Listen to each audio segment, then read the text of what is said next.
Whenever I see consolidation on a chart, I smile, mainly because consolidation is really tension that's building up for a big move. So on IWM, I'm going to show you a setup that I saw. We had a bullish move to the upside, and then we started to consolidate.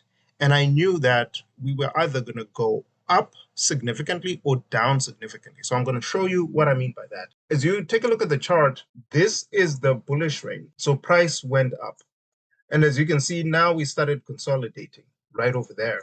So you can see price was starting to consolidate between this high right here and this low, okay?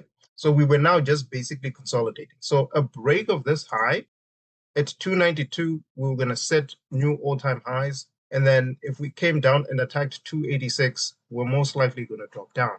Now, for this particular setup, what I did is I used my fib retracement, and I was targeting for price to come all the way down to 281. So this was on Thursday, because on Thursday when we closed, I could see that, okay, we're consolidating. If we come to Friday, as you can see, these were the levels that I was paying attention to, okay? And I'm just gonna make this a little bit bigger, and then you can kind of like see this was the setup that we had on IWM. And over here where the demand zone, and then obviously we also had this gap up. So where the demand zone sitting right here, and I normally like to mark out my demand zones in green, because when candles hit the demand zone, green candles start to form. So the setup that I was looking for is I wanted price to come down, test this 286 level, and then if we continue to break, go into the demand zone, and our demand zone was sitting at 284. But the ultimate goal was we wanted price to come all the way down to 281. So that was the setup I was looking for on IWM. So normally when I'm looking to enter trades, I usually trade on either the 5-minute or the 15-minute. And you can see this is the 15-minute chart. So I'm going to move price a little bit close to market open, and then we will do the setup and the play, and you'll see what happens. So if you take a look at the time, at 9:15, so 15 minutes before market open, we can see that we were bearish, right? So we're somewhat bearish. So normally I like to look at my options contracts right before market open. So obviously I'm simulating this trade so that you can see. But in this particular setup, because I'm looking for price to come all the way down to 281, and if you look into the options chain, and this is at 9:30 on June 5th, the same day, the contracts were quite cheap, right? So 283 contracts were going for about $5, and then the 285 contracts were going for 12. What I did on this particular setup is I just went ahead and said, okay, I'll just get about 10 contracts for 285 puts right at market open. And the setup to me looked very, very clean, right?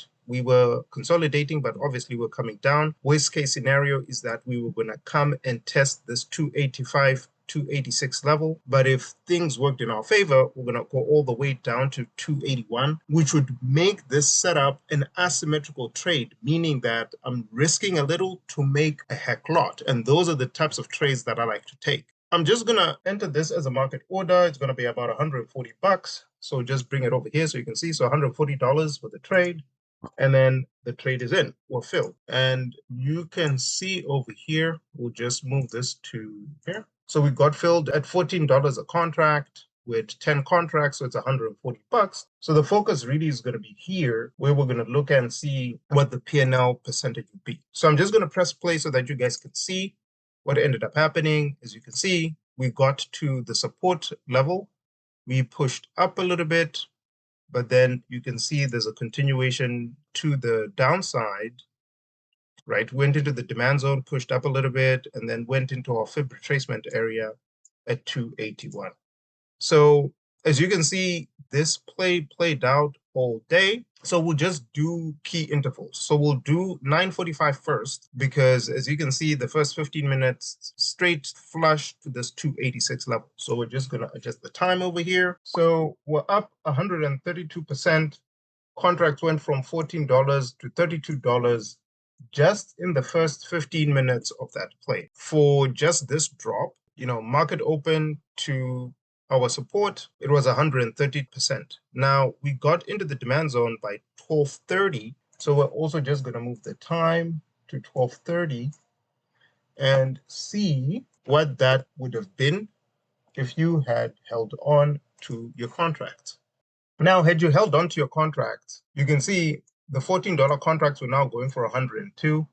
which would have been 628% for $880 in profit. So essentially, $140 investment would have generated $880 in profit in just about 3 hours. But as you can see, this was at 12:30. We dropped all the way down into that fib retracement that we had identified earlier, and we got all the way down here at market close at 4 o'clock. So we're gonna change the time to 4 o'clock. So give it about 3.5 hours to see. And right now, obviously, we're deep, deep, deep in the money. So that's also playing in our favor. And that's why I was saying that this was an asymmetrical trade. And it's pre-buffering the data right now. We should see the results. Take a look, 2,389%, $3,345 in profit, all from $140 investment. So just to kind of like recap, for this particular trade, investment was 140, and then the profit was 3,345. So this was a pretty sweet trade on IWM, and I just wanted to walk you through the setup. So I'll go through the setup one more time so that you can see. So how we identified this opportunity was we essentially looked at a couple of things. So started with the daily time frame. So with the daily time frame,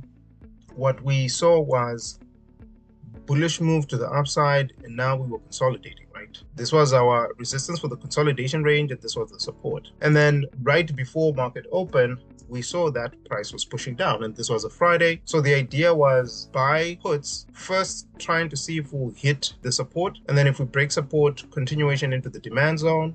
As you can see, there's the demand zone, and then continuation down into the fib retracement. And if you see what happened, there you go.